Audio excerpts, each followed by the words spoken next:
Asik. Wih, opa nih gue yang keren sekali nih.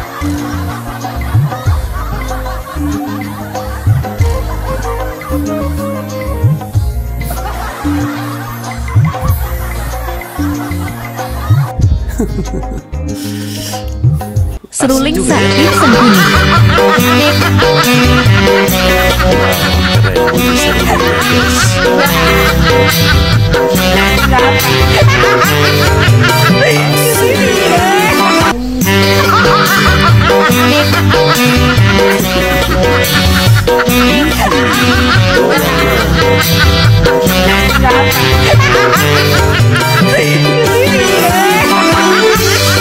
Kami mengatakan berkali-kali sejak dulu konsentrasi pada manusia, jangan hanya konsentrasi pada pembangunan benda-benda mati yang indah difoto dan bisa ditunjukkan dalam 5 tahun hasilnya. Justru yang harus ditonjolkan adalah pembangunan kualitas manusia. Gatel. Ngapain tuh, Mas? Aku nyari Amin Rais ini, Mas. Kenapa dicari Amin Rais? Kurang ajar kok, semakin tua ya. Kok bisa tuh? Amin Rais itu. Kenapa, Mas? Lah Gibran bilangnya sakit jiwa, bilangnya Gibran. Oh kurang ajar itu namanya. Oh, itu kurang ajar itu. Tak cari ini Amin Rais ini. Kurang ajar itu. Kok bisa itu loh Gibran sakit jiwa itu loh. Dan kurang ajar tenan itu, Mas. Tak cari ini. Jadi nyarinya di situ. Dari sana aku. Nyarinya di situ, Mas. Iya, di sana enggak ada. Nggak ketemu ya? Nah, kok bisa itu loh? Gibran dibilang sakit jiwa itu kurang ajar itu. Waduh. Bahaya orang itu. Tak cari dari tadi enggak ketemu. Bahaya ini. Cari aja, siapa tahu dia ada naik di atas pohon tuh.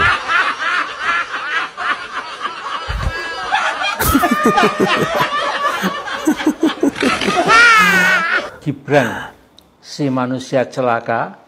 Dan wah, ini debat seru ya guys. Dalam akun si Sengkuni sama dibedah oleh netizen mantan pacarnya ini. Maka keluarga Mulyono sudah tidak punya nilai lagi di mata bangsa Indonesia. Betapa anak-anak Mulyono ternyata sampah masyarakat tanpa faedah. Mulyono alias Jokowi adalah manusia toksik, manusia beracun, telah meracuni sebagian anak bangsa lewat sandiwara politiknya yang penuh dengan kebohongan, keculasan, tipu-tipu tanpa henti.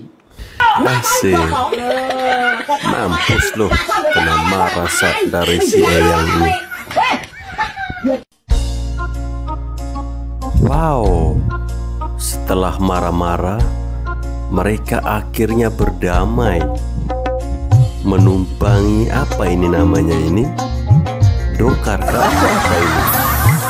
Bawa termos pulang, termos air sama tas. Saya jadi ingat ada teman saya.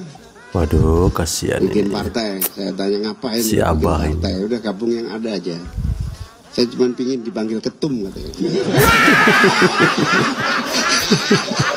Pak Ketum.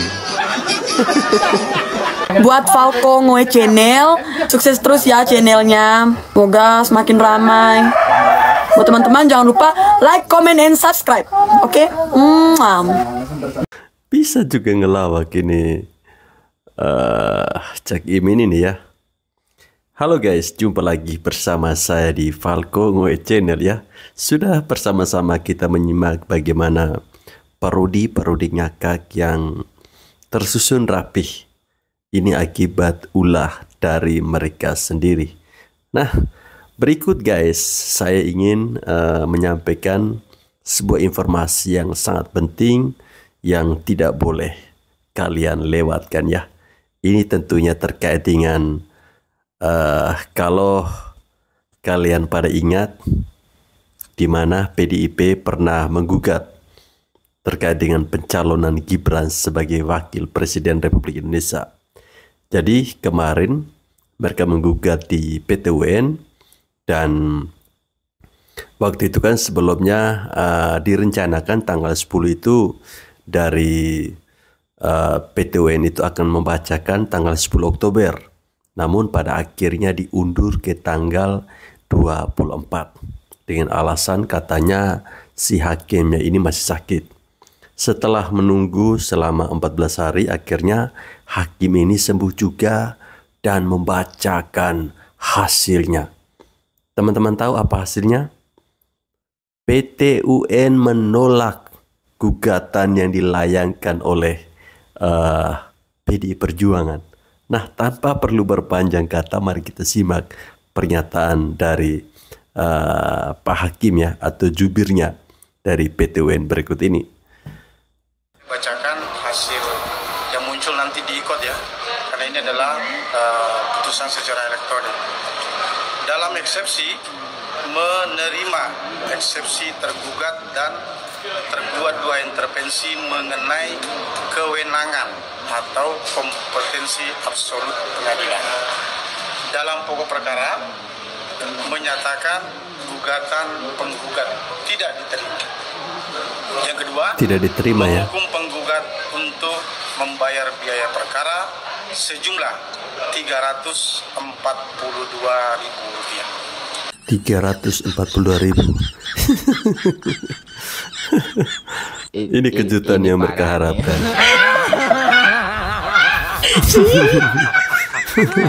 Apalagi ini yang satu ini.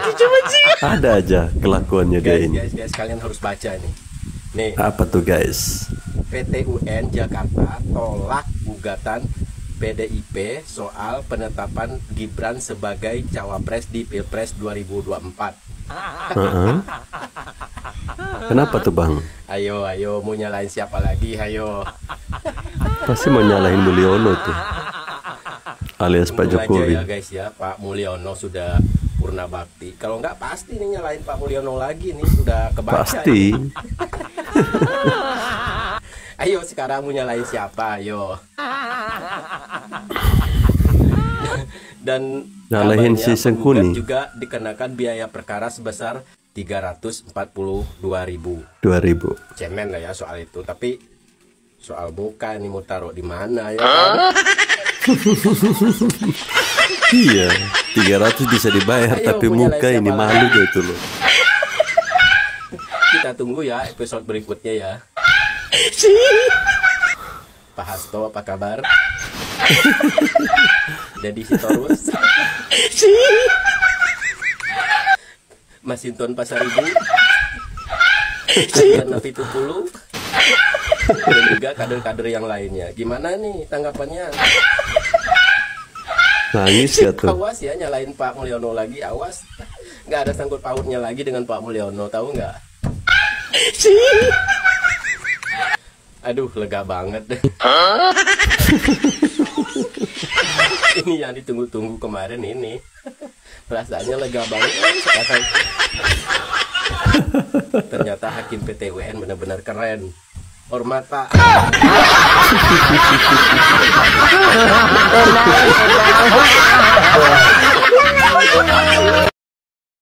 Ya, saya ingat ketika itu saat Guntur Romli ya, mantan kader PSI yang berbelok ke PDIP, dia katakan bahwa akan ada kejutan besar terkait dengan hasil yang dikeluarkan oleh PT UN terkait dengan gugatan yang dilayangkan oleh PDI Perjuangan. Dan ternyata kejutan besar itu benar-benar ada ya, bahwa PT UN dengan tegas menolak gugatan yang dilayangkan oleh PDI Perjuangan. Memang lucu dan konyol ya. Bagaimana bisa ya? Bagaimana mungkin ketika seorang Gibran Rakabuming Raka yang sudah secara resmi dilantik menjadi Wakil Presiden Republik Indonesia itu dibatalkan dengan gugatan yang dilayangkan oleh PDI Perjuangan? Nggak mungkin kan? Kemudian kalau mereka mau gugat itu kan harusnya terkait dengan hasil Pilpres. Ya, kalau mereka menggugat tentang pencalonan Gibran, seharusnya itu dilayangkan sebelum Pilpres itu dimulai atau pada saat Gibran itu didaftarkan di KPU. Nah, itu baru masuk akal. Lah ini orang sudah dilantik. Kok geblek banget sih Ini aneh-aneh saja ya. Efek dari sakit hati yang berlebihan, mereka ini semakin hari semakin buat yang aneh-aneh ya. Mungkin niatnya mau mengambil hati rakyat, tapi justru ini akan membuat partai Anda semakin nyunsep. Iya kan? Pembacaan hasil dari gugatan PDIP terhadap pencalon Gibran terhadap PT UN dibacakan hari ini, itu artinya apa? Itu artinya hakim sudah sembuh. Makanya dibacakan hari ini. Rencananya kan kemarin tanggal 10, cuman hakim sakit. Ya, dan diprediksi sakitnya itu sembuh dalam 2 minggu. Jarang-jarang loh ada orang sakit bisa memprediksi kapan kesembuhannya. Padahal setahuku sakit, kecelakaan, maut itu cuma Tuhan yang tahu. Tapi itulah hebatnya luar biasanya ya kan. Dan hasilnya ditolak. Ditolak ya guys. Kalau aku udah gak terkejut lagi. Dari tanggal 10 kemarin sebetulnya udah tahu aku hasilnya itu. Pasti ditolak. Dari gaya-gayanya kan bisa kalian lihat. Coba digeser 2 minggu lagi. Tanggal 24. Lewat dulu pelantikan tanggal 20. Hanya orang bodoh yang berpikiran bahwa PT UN itu, gugatan itu akan diterima. Tapi lebih bodoh lagi orang yang menggugat. Dan orang yang menunggu. Coba apa kata si Guntur Romli ya? Saya berkeyakinan bahwa gugatan kami akan diterima. Karena ada 2. Yang pertama ya, sebagai penetap adalah waktu itu adalah Haji Anwar Usman yang merupakan paman dari Gibran Rakabuming Raka sudah diberhentikan. Berarti ada pelanggaran. Yang kedua ya, penetapan KPU tidak berdasarkan peraturan PKPU yang baru. Kan begitu. Itulah keyakinan dia. Tapi maaf, keyakinanmu terlalu lari dari kenyataan. Lemah, udah gue bilang sama kau ya Romli, lemah karena apa? Coba bayangkan kalian ya, penetapan KPU itu tanggal 24 April. Nah orang ini menggugat di tanggal 20 ya. Kenapa mereka menggugat? Karena sudah dilihat itu pollingan. Udah dilihat ini udah gak tertolong lagi suaranya ini 16%. Karena 2 minggu berturut-turut nggak berubah itu posisi suara 16% aja. Maka mereka melakukan gugatan. Harusnya gugatan dilakukan sebelum tanggal 14 Februari, sebelum tanggal pertarungan pemilu. Ya, ini orang udah habis pemilu baru kalian menggugat. Tidak, di mana-mana keluar hasil pemilu yang digugat itu hasil pilpresnya, bukan pencalonannya. Lapet. Lapet. Apaan tuh lapet? Banyak-banyak dulu belajar kau. Itulah kau pindah kau dari PSI ke PDIP, bukan makin pintar kau. Kali-kali bodohnya aja dulu. Coba bayangkan pemilu tanggal 14 Februari, menggugat dia tanggal 20. Apa kekuatannya coba? 14 Februari bukan 12. Coba kalau misalnya Gibran kalah, yang menang dulu si Anies, berani nggak menggugat itu? Nggak boleh digugat itu. Kalah apa? Kayaknya nggak mungkin ya. Jadi kita berterima kasih kepada hakim ketua ya, karena bisa bisa memposisikan kapan hari sakitnya. Kami bersyukur kali Pak. Karena apa? Karena stabilitas politik ada di tangan Bapak beberapa waktu yang lalu. Karena orang PDIP ini sudah semakin menggila. Mereka berharap bahwasanya hasil PT UN itu menentukan Gibran dilantik atau tidak.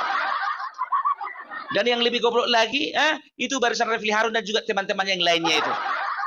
Refli Harun dan sejenisnya. PDIP yang berjuang di PT UN, orang itu yang berharap. Orang itu yang menyusun rencana, coba bayangkan kalian. Yang berjuang PDIP. Ya? Kalaupun contohnya Gibran tidak jadi dilantik, ya kan, paling tidak mereka mengajukan calon ataupun ya berharap lah, katakanlah berharap, bisa kan begitu. Ini enggak, yang berjuang PDIP, yang berharap mati-matian orangnya si Anies. Kan error. Makanya aku bilang ya, coba kalian tengok dulu ya. Kalau bicara tentang PT UN ya, PT UN itu kan sekali aku udah bosan sebetulnya menjelaskan ini sama orang ini. Iya. Kalau PT UN itu adalah Pengadilan Tinggi Tata Usaha Negara, ya, yang diurusi adalah masalah perselisihan administrasi, bukan perselisihan hasil Pilpres. Kalau perselisihan hasil Pilpres itu di MK. Nah, sekarang begini dulu ya. Apakah mungkin keluar putusan MK kalau di PT UN kemarin belum lolos? Secara administrasi Gibran tidak lolos, apa bisa dia mengikuti pemilu? Tidak mungkin kan? Itu bodoh namanya aku bilang. Aduh, pengacara kalian itu kurang canggih itu. Kurang canggih makanya aku bilang. Siapa ya pengacaranya? Siapa sih pengacara kalian? Tapi itu dia secanggih-canggihnya Kayaknya pengacara siapa ya? Si Tony analisa ya, politik dan juga pengacara analisa Tony hukumnya itu. itu nggak masuk boleh disangkut pautkan pun juga ke undang-undang mana nggak masuk. Minum dulu. Itu dia. Tapi ya puji Tuhan alhamdulillah ya. Jadi PT UN sudah dibacakan bahwasanya hasilnya tidak diterima ya, dan Bapak Gibran Raka ya. boleh bekerja dengan nyaman. Dengan nyaman ya. Jadi sekarang kalian yang ada di PDIP itu mulai belilah kalian foto presiden dan wakil presiden ya. Udah bisa dibeli satu paket itu online beli online. Nggak usah malu-malu pasang fotonya si Gibran itu. Malu kalian gara-gara apa? Anak bawang itu di partai kalian kemarin. Bikinlah. Kan begitu ya. Begitu juga Anies Baswedan ya. Udah nggak usah berharap lagi karena apa? Game is over. Gitu Game dia, is over, guys. Tapi salut loh aku melihat siapa ini si Anies Baswedan ini. Karena apa? Dari semua capres cuman dia yang hadir. Iya cuma dia yang hadir. Ganjar gak hadir, Mahfud gak hadir, Imin hadir karena dia menteri. Jadi aku nggak bisa gue bayangkan bagaimana perasaannya si Amin Rais melihat cawapresnya Imin jadi menteri. Rasa kan? Ya teman-teman, memang ya pada akhirnya yang kabar yang ditunggu-tunggu oleh PDIP itu keluar juga ya pada tanggal 24 Oktober kemarin dengan tegas bahwa PT UN itu menolak gugatan yang dilayangkan oleh PDIP. Dan memang ya akibat dari sakit hati yang berlebihan sampai-sampai ketika acara pelantikan kemarin calon Presiden Ganjar Pranowo juga tidak hadir. Kemudian calon wakil presidennya Ganjar Pranowo si Prof. Mahfud MD juga tidak hadir. Presiden kelima Megawati juga tidak hadir. Mereka semua ini sama-sama membuat alasan bahwa mereka sedang sakit. Ada yang bilang sedang keluar kota lah, ada yang bilang sedang flu. Ya, kalau saya melihat ini hanyalah sebuah alasan untuk menolak undangan itu. Tentu seharusnya ya sebagai seorang negarawan sejati, ketika diundang itu harusnya tetap datang. Apalagi ini pelantikan presiden dan wakil presiden. Kita lihat si Amin Rais saja, ya, si Amin Rais, si Sengkuni yang sudah bau usur, sudah bau tanah, yang tiap hari dia mengkritik Pak Jokowi, dia mengkritik Mas Gibran, ya, bahkan dia itu pasang muka tebal ya, bahkan lebih tebal dari tembok, dia hadir loh, ya. Walaupun kehadirannya di sana itu dicuekin oleh banyak orang, dan saat dia hadir di sana itu mungkin dia berharap agar saat pidato itu Pak Prabowo menyinggung nama dia. Tunggu tidak juga disebut-sebut. Stres lah dia. Ya. Karena nama dia tidak disebut oleh Bapak Prabowo, maka pulang dari acara pelantikan dia buat pidato di acaranya Refli Harun. Biasa orang-orang yang sakit hati semua kumpul di tempatnya Refli Harun. Dia katakan begini, begitu, begini, bla bla bla bla. Ujung-ujungnya dia tetap menghina Gibran. Ini kan kampret ya. Kalau dilihat orang ini jauh-jauhan ya kan, datang si Amin Rais begini kan. Siapa si Anies? Datang si Caimin. Ini masih lanjutan dengan video yang tadi ya guys.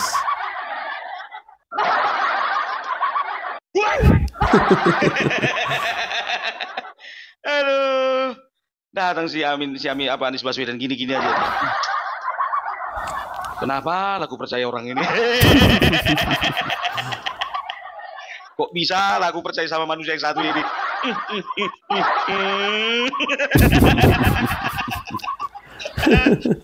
Tahu kalian, begitu ditanya wartawan, ya setelah kan dipelantikan kan dia hadir. Setelah selesai acara pelantikan, dijumpailah siapa ini di pintu keluar si Anies Baswedan ini kan, ditanya wartawan, Pak, kenapa sih Bapak mau Pak menghadiri acara pelantikan? Tahu apa jawabannya? Pilpres kemarin menerima intervensi dari pemerintah. Kok intervensi sih? Jadi kemarin hasil Pilpres itu bisa dikatakan ya bukan sesuai dengan keinginan hati rakyat. Nah, tapi kita tidak bisa lepas tangan. Dan semua yang terjadi di hasil Pilpres kemarin itu jadi satu hal. Jawabannya Anies. Dan saya hadir di tempat ini karena saya adalah insan yang bernegara. Insan yang bernegara. Diputar-putarnya bahasa itu. Bilang aja lah maunya. Kalau aku jadi dia ya kan, Pak, kenapa Bapak mau menghadiri acara pelantikan Bapak Prabowo? Pengen lihat. Udah cukup itu aja. Nggak usah mutar. Ciri khasnya memang kayak gitu. Tapi bisa dikatakan lebih selalu aku sama dia daripada Mahfud MD sama Ganjar Pranowo. Gak datang orang itu. Iya. Nah gitu dong, tahu diri. Ya, iya sebagai yang kalah itu harus punya malu. Datang ke tempat yang menang. Nggak ke yang satu lagi.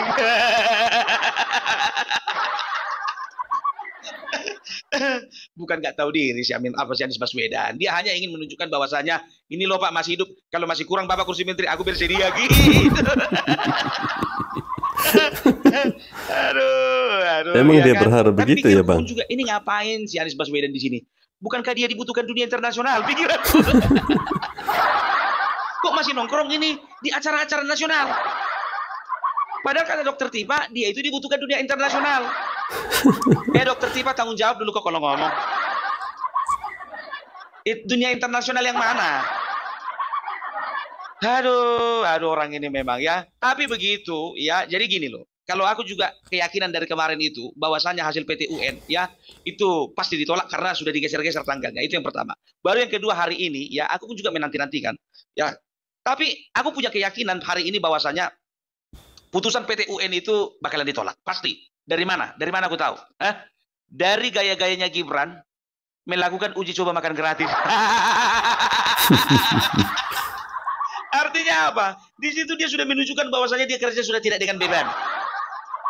Apakah dia tidak tahu bahwasanya PT-UN sudah menolak putusannya siapa? PDIP? Tahu. Udah tahu dia. Makanya aku bilang terlalu bohong orang ini. Apalagi si Guntur Romli. Itu tahu kalian statementnya si Guntur Romli itu 2 hari yang lalu baru.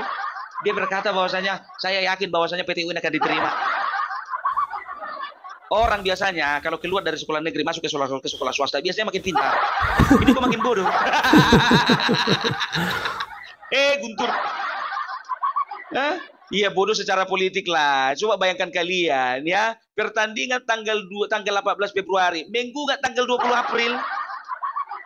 Tanggal 14 Bang. Kan? Makanya maafkan dulu ya, keyakinanmu itu berbanding terbalik dengan kenyataan.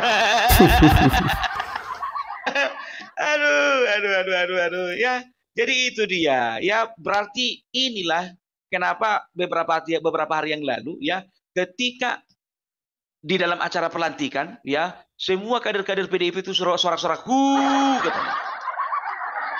Karena apa? Ya karena mereka itu udah gak peduli lagi. Bukan gak peduli lagi dengan keluarganya Jokowi, gak peduli lagi dengan masa depan mereka. Karena apa? Ya kan? Karena mereka udah tahu bahwasannya PT-UN bakal ditolak. Efek 16%. Ya, jadi menjaga sopan santun pun juga udah gak ada gunanya lagi. Udahlah sesapa lah barbar lah sekalian pikirin gitu. Aduh punya anak kau dari Dewan kok kayak gitu tipenya. Nampak kali ijazah beli. Sebagian. Dari mana pun tahu, kalian cek satu-satu itu nggak ada, itu semuanya 100% murni ijazah asli itu. Asli memang tapi dibeli. Asli dibeli. Itulah tingkah laku. Kalau orang tingkah laku orang intelektual nggak mungkin seperti itu. Nggak ada keluar kata-kata gitu, nggak ada. Nggak ada. Makanya gue bilang ya, tolonglah dijaga untuk anggota dewan. Sangat memalukan ya. Nggak usah kalian malu sama kami. Malu aja kalian sama orang yang milik kalian. Ya, karena apa? Kalian itu belum tentu kalian itu terpilih kalau nggak ada orang-orang yang seramah isi kepalanya sama kalian. Itu dia. Jadi kalau bicara PT-UN udah selesai lah ya, udah game over ya. Ya teman-teman, hadirnya Anies Baswedan pada acara pelantikan di 20 Oktober kemarin tentu dia berharap agar Pak Prabowo itu membatalkan Gibran sebagai wakil presiden. Makanya dia datang ya. Sebenarnya harusnya dia malu. Tapi ya berhubung karena dia mencari sahabatnya yang muka tembok juga, Amin Rais, jadi dia terpaksa datang ya. Temannya Cak Imin malah dapat jabatan menteri. Si Anies yang kasih Prabowo nilai 11 gak dapat apa-apa. Ya mungkin Pak Prabowo mendengar ungkapan dari Dr. Tifa yang mengatakan bahwa dia itu dibutuhkan di internasionalnya, sehingga Prabowo tidak perlu lagi memilih dia.